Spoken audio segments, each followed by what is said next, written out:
ನಮಸ್ಕಾರ ಸ್ನೇಹಿತರೆ, ಸುಜಾತ ಸ್ನೇಹ ಲೋಕಕ್ಕೆ ಆತ್ಮೀಯ ಸ್ವಾಗತ. ನಾನು ನಿಮ್ಮ ಪ್ರೀತಿಯ ಸುಜಾತ.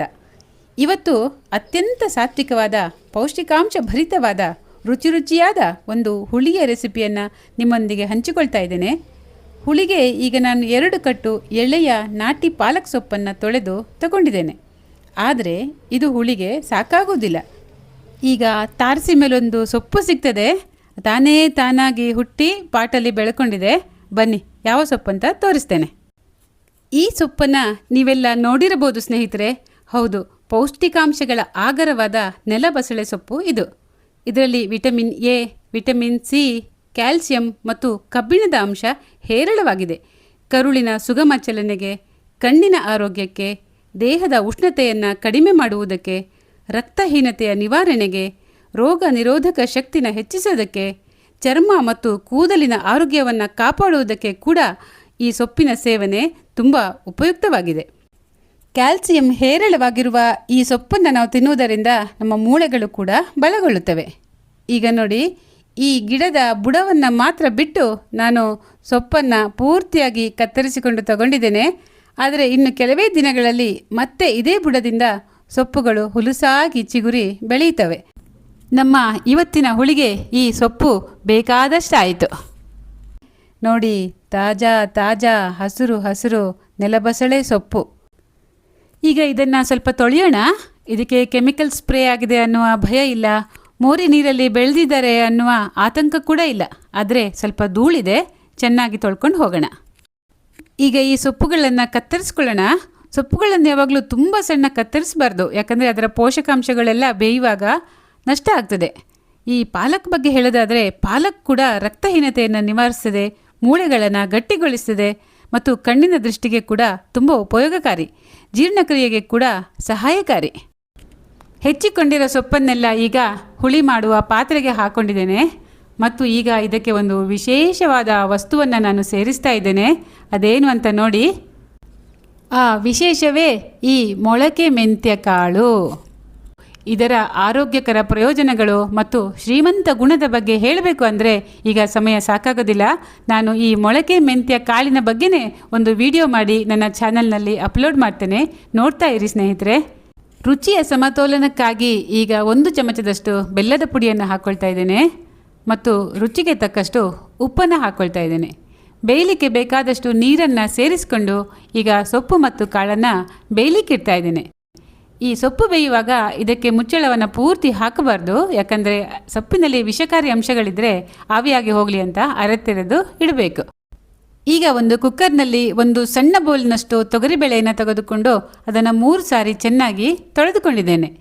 ಅದಕ್ಕೆ ಅರ್ಧ ಚಮಚ ಅರಸಿನ ಪುಡಿ ಮತ್ತು ಸ್ವಲ್ಪ ತೆಂಗಿನೆಣ್ಣೆಯನ್ನು ಹಾಕಿ ಸಾಕಷ್ಟು ನೀರು ಹಾಕಿ ಬೇಳೆಯನ್ನು ಬೇಯಲಿಕ್ಕಿಡ್ತಾ ಇದ್ದೇನೆ. ಈಗ ಈ ಕಡೆ ಮೆಂತೆಕಾಳು ಮತ್ತು ಸೊಪ್ಪು ಬೆಂದು ಒಂದು ಒಳ್ಳೆಯ ಪರಿಮಳ ಬರ್ತಾ ಉಂಟು. ಈಗ ಇದಕ್ಕೆ ಒಂದು ಅತ್ಯಂತ ಸರಳವಾದ ಸಾತ್ವಿಕವಾದ ಮಸಾಲೆಯನ್ನು ರೆಡಿ ಮಾಡಿಕೊಳ್ಳೋಣ.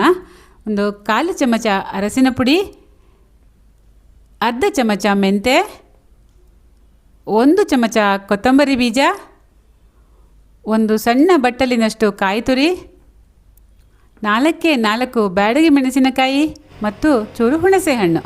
ಇಷ್ಟೇ. ಈಗ ಒಂದು ಬಾಣಲೆಯನ್ನು ಬಿಸಿಗಿಟ್ಟು ಅದಕ್ಕೆ ಸ್ವಲ್ಪ ತೆಂಗಿನೆಣ್ಣೆಯನ್ನು ಹಾಕ್ಕೊಳ್ತಾ ಇದ್ದೇನೆ. ಎಣ್ಣೆ ಬಿಸಿಯಾಗ್ತಾ ಇದ್ದ ಹಾಗೆ ನಾನೀಗ ಬ್ಯಾಡಗಿ ಮೆಣಸಿನಕಾಯಿಯನ್ನು ಹಾಕ್ಕೊಂಡಿದ್ದೇನೆ. ಬ್ಯಾಡಗಿ ಮೆಣಸಿನಕಾಯಿನ ಹಾಕ್ಕೊಂಡು ಸ್ವಲ್ಪ ಬೆಚ್ಚಗಾಗೋವರೆಗೆ ಹುರ್ಕೊಳ್ಬೇಕು. ಅನಂತರ ಕೊತ್ತಂಬರಿ ಬೀಜವನ್ನು ಸೇರಿಸ್ಕೊಂಡು ಕೂಡ ಸಣ್ಣ ಉರಿಯಲ್ಲಿ ಘಮ ಎನ್ನುವ ಪರಿಮಳ ಬಿಡುವ ತನಕ ಹುರ್ಕೊಳ್ಬೇಕು. ನೋಡಿ, ಈ ಬಣ್ಣ ಬರಬೇಕು. ಈಗ ಮೆಂತೆಕಾಳನ್ನು ಸೇರಿಸ್ಕೊಳ್ಳೋಣ. ಇದನ್ನು ಕೂಡ ಸಣ್ಣ ಉರಿಯಲ್ಲಿಯೇ ಪರಿಮಳ ಬರುವ ತನಕ ಹುರಿದುಕೊಳ್ಳಬೇಕು, ಯಾಕಂದರೆ ಸೀದು ಹೋದರೆ ನಮ್ಮ ಹುಳಿಯ ಪರಿಮಳ ಹದಗೆಟ್ಟು ಹೋಗ್ತದೆ. ಮೆಂತ್ಯ, ಕೊತ್ತಂಬರಿ ಬೀಜ, ಒಣಮೆಣಸಿನಕಾಯಿ ಎಲ್ಲ ಹದವಾಗಿ ಹುರಿದು ತಯಾರಾಯಿತು.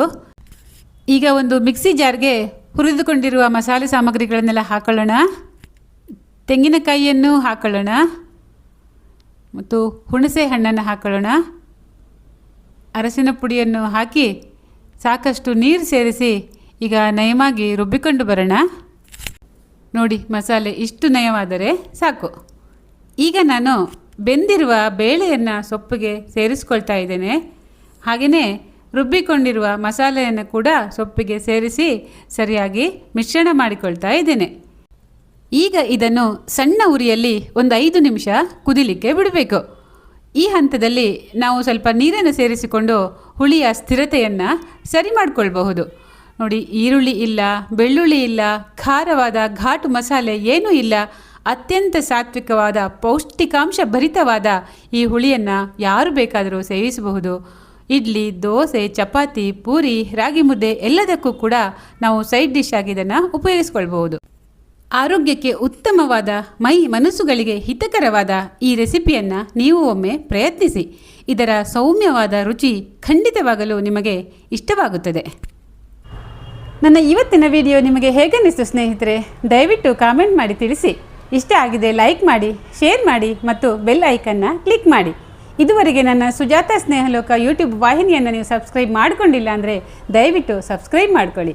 ಇನ್ನೊಂದು ವಿಶೇಷವಾದ ವಿಡಿಯೋದೊಂದಿಗೆ ನಾನು ನಿಮ್ಮನ್ನು ಮತ್ತೆ ಭೇಟಿ ಮಾಡ್ತೇನೆ. ಅಲ್ಲಿವರೆಗೆ ನಮಸ್ಕಾರ. ಸದಾ ಸೌಖ್ಯವಾಗಿರಿ, ಖುಷಿಯಾಗಿರಿ.